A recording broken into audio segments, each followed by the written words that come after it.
Me llamo Carolina, tengo 32 años, y nunca pensé que sería acusada de ladrona por mi propia familia política, especialmente no por María, mi cuñada, quien ahora sollozaba en mi sala mientras yo preparaba té, recordando cómo todo había comenzado 6 meses atrás. Todo empezó cuando anuncié mi boda con Miguel, el hijo mayor de la familia Herrera. Llevábamos 5 años juntos, y finalmente habíamos decidido casarnos. La reacción de la familia no fue exactamente lo que esperábamos. ¿Una boda grande? ¿Con qué dinero?, preguntó Sara, mi suegra, con ese tono que siempre usaba conmigo. Miguel, hijo, sabes que estamos ahorrando para la boda de tu hermana María. Ella se casa en 3 meses. Era cierto. María, la princesa de la familia, estaba comprometida con Ricardo, un empresario exitoso que ninguno de nosotros conocía realmente bien. Toda la familia estaba volcada en preparar su boda perfecta. Mamá, Carolina y yo tenemos nuestros propios ahorros, respondió Miguel, apretando mi mano bajo la mesa. ¿Ahorros? ¿Con su salario de maestro de escuela?, se burló María. Por favor, hermano, todos sabemos que apenas les alcanza para vivir. Lo que María no sabía era que yo no era solo una simple maestra. Durante años, había estado invirtiendo secretamente en bienes raíces con la herencia que me dejó mi abuela. Miguel lo sabía, por supuesto, pero habíamos decidido mantenerlo en privado. Las semanas siguientes fueron un torbellino de preparativos para ambas bodas. María no perdía oportunidad de presumir su anillo de compromiso y hablar sobre los lujos que Ricardo le prometía. Viviremos en una mansión, proclamaba en cada reunión familiar. Ricardo dice que nunca tendré que trabajar. Algo en Ricardo no me daba buena espina. Tal vez era la forma en que evitaba las preguntas sobre su negocio, o como siempre tenía una excusa para no mostrar su oficina. Contraté a un investigador privado, más por precaución que por malicia. Un mes antes de nuestra boda, los padres de Miguel notaron que sus ahorros habían desaparecido. Eran casi 50,000 pesos que tenían guardados para la boda de María. «Fuiste tú», gritó María durante una cena familiar. «Tú robaste el dinero para tu ridícula boda». «María, ¿cómo puedes decir eso?», intenté defenderme. «Es obvio, tu boda es en un mes y de repente el dinero desaparece. Ladrona». Miguel trató de intervenir, pero Sara y Roberto, mis suegros, ya estaban convencidos. Me prohibieron la entrada a su casa y amenazaron con denunciarme a la policía. «No puedo creer que mi hijo se vaya a casar con una ladrona», sollozó Sara dramáticamente. Miguel estaba furioso, pero le pedí que mantuviera la calma. «Confía en mí», le susurré. Las siguientes semanas fueron tensas. La familia Herrera completa me dio la espalda, excepto Miguel. Incluso cambiaron la fecha de la boda de María para que fuera antes que la nuestra, como si temieran que fuéramos a arruinarla. El día de la boda de María llegó. La iglesia estaba llena. Ella resplandecía en su vestido de novia de diseñador. Todo parecía perfecto, hasta que llegó la hora de la ceremonia y Ricardo no apareció. Los minutos se convirtieron en horas. Los invitados comenzaron a murmurar. María estaba histérica. Entonces, mi investigador privado entró en la iglesia y me entregó un sobre. «¿Qué está pasando?», preguntó Sara, al borde de un ataque de nervios. Miguel tomó el sobre de mis manos y lo abrió. Su rostro se transformó mientras leía. «Ricardo es un estafador», anunció con voz grave. «Ha estado involucrado en múltiples fraudes, y acaba de ser arrestado mientras intentaba salir del país, con el dinero de papá y mamá». El silencio que siguió fue ensordecedor. «¿Qué quieres decir?», balbuceó María. «Ricardo convenció a papá y mamá de que invirtieran los ahorros de tu boda en su negocio», explicó Miguel. «Ese dinero que desapareció, él lo tomó». María se derrumbó en los escalones del altar, su vestido blanco extendiéndose como una nube a su alrededor. Sara y Roberto estaban pálidos, procesando la noticia. Pero, ¿cómo lo supiste?», preguntó María entre sollozos. Miguel me miró, y yo tomé aire antes de responder. «Porque contraté a un investigador privado hace meses. Algo en Ricardo no me cuadraba, y quería proteger a la familia». «¿Proteger a la familia?». María soltó una risa amarga. «Te acusamos de ladrona». «Sí, lo hicieron», respondí suavemente, «pero siguen siendo la familia de Miguel, y eso significa que también son mi familia». El ambiente en la iglesia era surreal. Los invitados comenzaron a retirarse discretamente, mientras la familia procesaba la magnitud de lo sucedido. «Pero, ¿qué voy a hacer ahora?», susurró María. «¿Todo el dinero? ¿La boda? ¿Mi futuro?». Miguel sonrió por primera vez en horas. «Hermana, ¿recuerdas ese dinero robado? En realidad, continuó Miguel, Carolina y yo habíamos estado preparando un plan de respaldo desde hace meses. Saqué otro sobre de mi bolso, uno que había estado guardando para este momento exacto. Era hora de revelar la verdad completa. María, dije suavemente, acercándome a ella mientras seguía sentada en los escalones del altar, cuando comencé a sospechar de Ricardo, no solo contraté un investigador privado. También empecé a preparar un fondo de emergencia para ti. ¿Un fondo de emergencia? Sara intervino, su voz todavía temblorosa. Sí, respondí. La verdad es que no soy solo una maestra de escuela. Durante años, he estado invirtiendo en bienes raíces con una herencia que recibí de mi abuela. Abrí el sobre y extendí los documentos. Eran estados de cuenta bancarios y documentos legales. Aquí hay 75,000 pesos, expliqué. Es más que los ahorros que perdieron, y es todo tuyo, María. Para que puedas empezar de nuevo. El silencio en la iglesia era ensordecedor. María miraba los documentos con incredulidad, las lágrimas arruinando su maquillaje perfecto. Pero, ¿por qué?, susurró. ¿Después de cómo te tratamos? Porque a veces la familia significa proteger a las personas incluso cuando te han lastimado, respondí. Y porque vi lo que Ricardo estaba haciendo contigo. Cómo te estaba aislando de tus amigos, cómo te hacía dependiente de sus promesas. Roberto, mi suegro, se acercó tambaleándose. Carolina, nosotros, yo, no necesito disculpas, lo interrumpí suavemente. Lo que necesito es que todos nos sentemos y hablemos sobre cómo vamos a manejar esto como familia. Las siguientes horas fueron intensas. Trasladamos la reunión del drama de la iglesia al salón de eventos que habían rentado para la recepción. Después de todo, ya estaba pagado. Mientras los meseros servían la comida que se suponía sería para celebrar una boda, nosotros teníamos una conversación familiar muy diferente. El investigador privado ha reunido suficiente evidencia contra Ricardo, explicó Miguel, mostrando más documentos. No solo estafó a nuestra familia. Hay al menos otras 5 familias que cayeron en sus esquemas de inversión fraudulentos. ¿Cómo pude ser tan estúpida? María se lamentó, todavía en su vestido de novia pero con el maquillaje corrido y el peinado deshecho. No fuiste estúpida, le dije. Ricardo es un estafador profesional. Sabe exactamente qué decir y cómo manipular a las personas. Por eso era tan importante exponerlo antes de que fuera demasiado tarde. Sara, que había estado inusualmente silenciosa, finalmente habló. Pero no entiendo, si sabías todo esto, ¿por qué esperaste hasta hoy? Porque necesitábamos pruebas concretas, expliqué. Y porque Ricardo necesitaba creer que había ganado. Si hubiéramos expuesto sus planes antes, habría encontrado una manera de escabullirse con el dinero. El investigador privado ha estado trabajando con la policía durante semanas, añadió Miguel. Esperaron hasta hoy porque sabían que intentaría huir con todo el dinero que había estafado. ¿Y nuestra boda?, preguntó María en voz baja. Todos estos invitados, la vergüenza es de Ricardo, no tuya, le aseguré. Y en cuanto a los invitados, bueno, creo que tengo una idea. Les expliqué mi plan. Ya que todo estaba pagado, el lugar, la comida, la música, ¿por qué no convertir esta tragedia en algo positivo?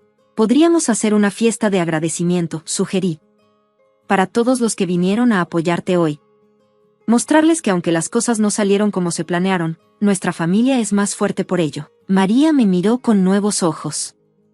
¿Harías eso? ¿Después de todo lo que te dije? ¿De cómo te traté? María, cuando me casé con tu hermano, tú te convertiste en mi hermana también. Y las hermanas se cuidan entre sí, incluso cuando están enojadas. Las lágrimas volvieron a correr por su rostro, pero esta vez eran diferentes.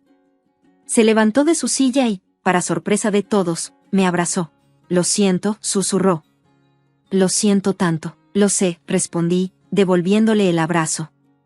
Lo sé. La noche se transformó en algo inesperadamente hermoso. Los invitados que se quedaron fueron testigos no de una boda, sino de la reconstrucción de una familia. La música que se suponía era para el primer baile de los novios se convirtió en el fondo de conversaciones honestas y reconciliaciones. Sara y Roberto se acercaron a mí más tarde, cuando la noche estaba avanzada. Nunca podremos pagarte lo que has hecho, dijo Sara, sus ojos brillantes con lágrimas contenidas. No tienen que hacerlo, respondí.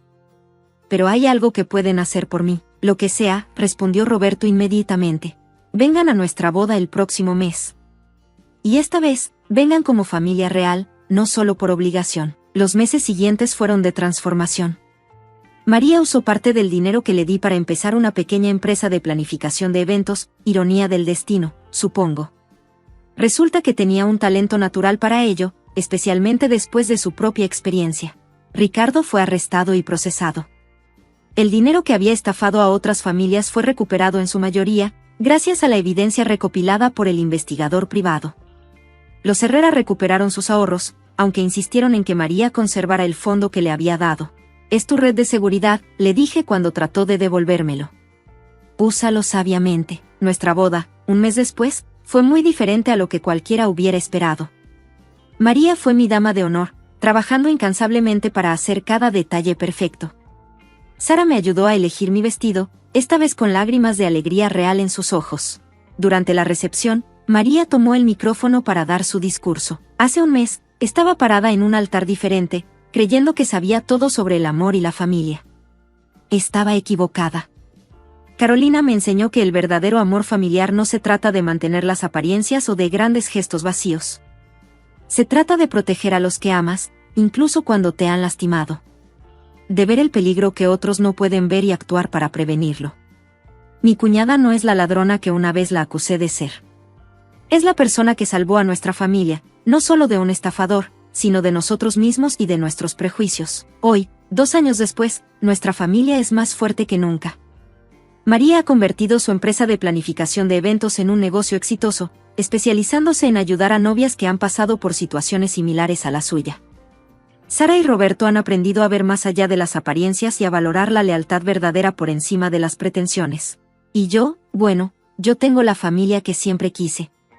No perfecta, no sin cicatrices, pero real y unida. Porque a veces, las acusaciones más injustas pueden llevar a las bendiciones más inesperadas. El silencio de mi infancia siempre estuvo marcado por una ausencia que parecía tener forma, pero nunca nombre. Mi madre, María, una mujer trabajadora que limpió casas toda su vida, nunca habló de mi padre. Cada vez que intentaba preguntar, sus ojos se nublaban y cambiaba rápidamente de tema.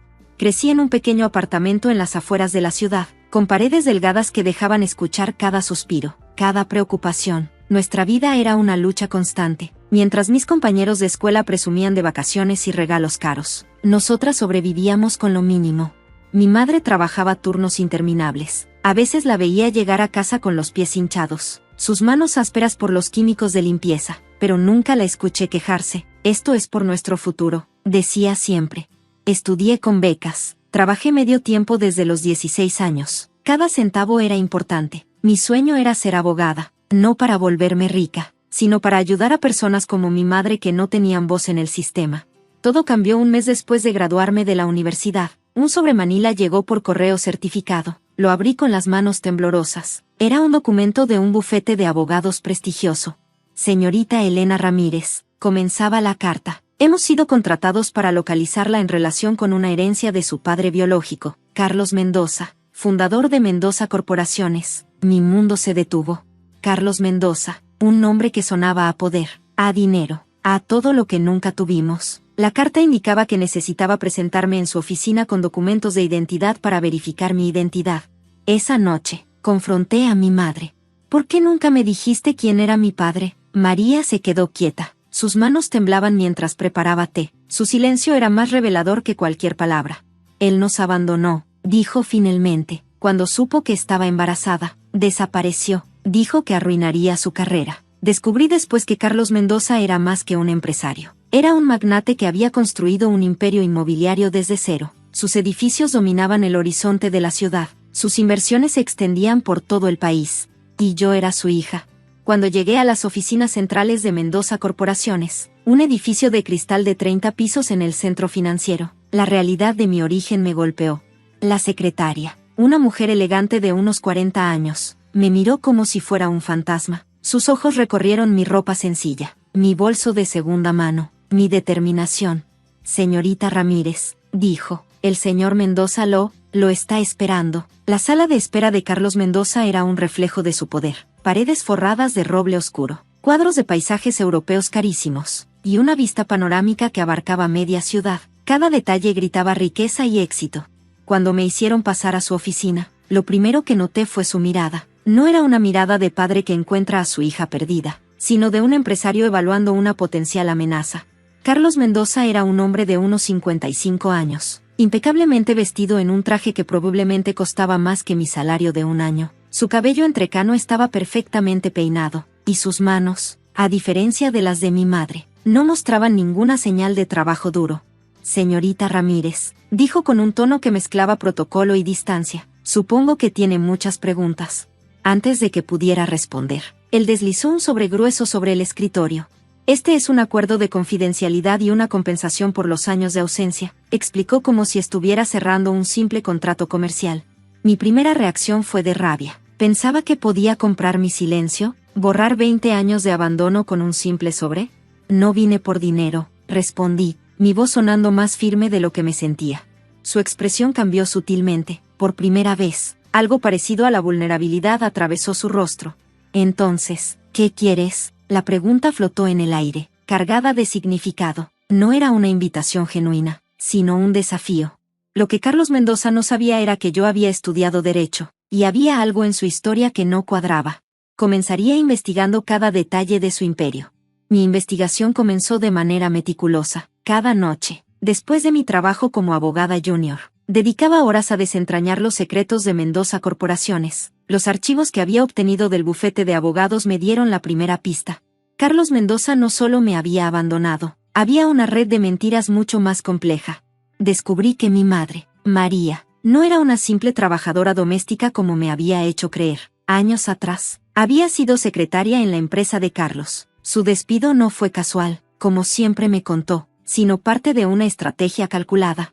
Un día, mientras revisaba documentos antiguos, encontré una carta entre los papeles de mi madre. Era de Carlos, fechada justo después de mi nacimiento. Sus palabras revelaban una verdad devastadora. No puedes mantener el bebé, mi esposa no puede saberlo. Te pagaré lo suficiente para que desaparezcas con el niño. Nuestra relación termina aquí. La traición era más profunda de lo que imaginaba. Mi madre había sacrificado todo para protegerme. Cada trabajo extra, cada sacrificio, cada momento de silencio tenía un propósito. Me había mantenido alejada de la verdad para protegerme del mundo de Carlos Mendoza. Pero yo no era como mi madre. Yo lucharía.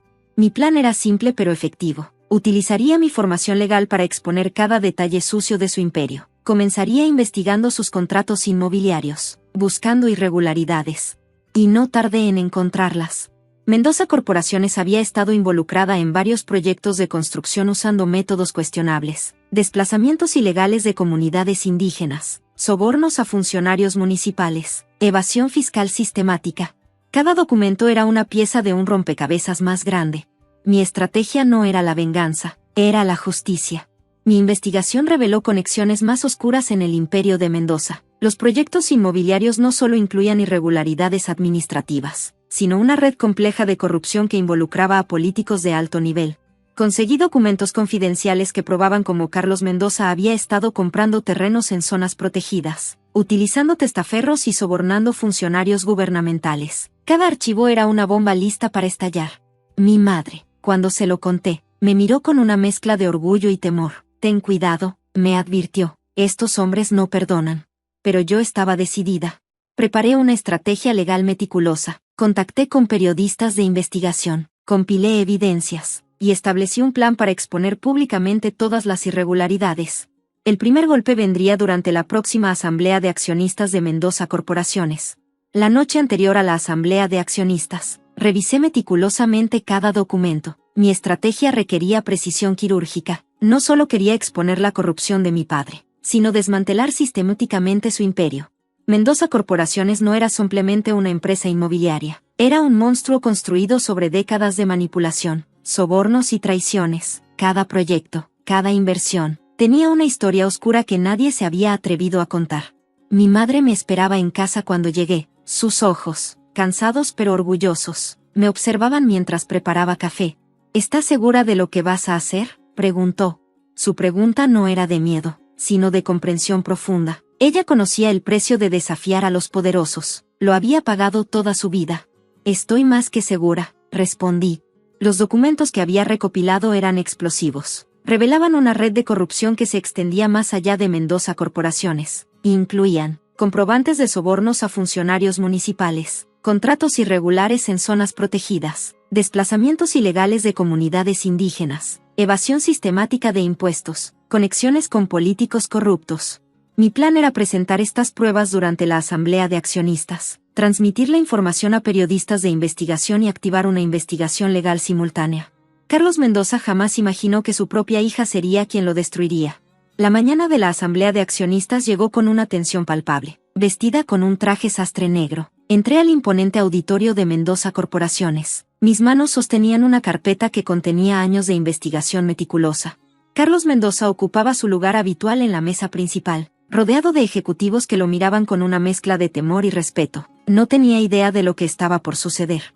Cuando me senté en la parte posterior de la sala, varios ejecutivos me miraron con curiosidad. Algunos me reconocieron como la hija biológica de Carlos. Un secreto a voces en los círculos empresariales.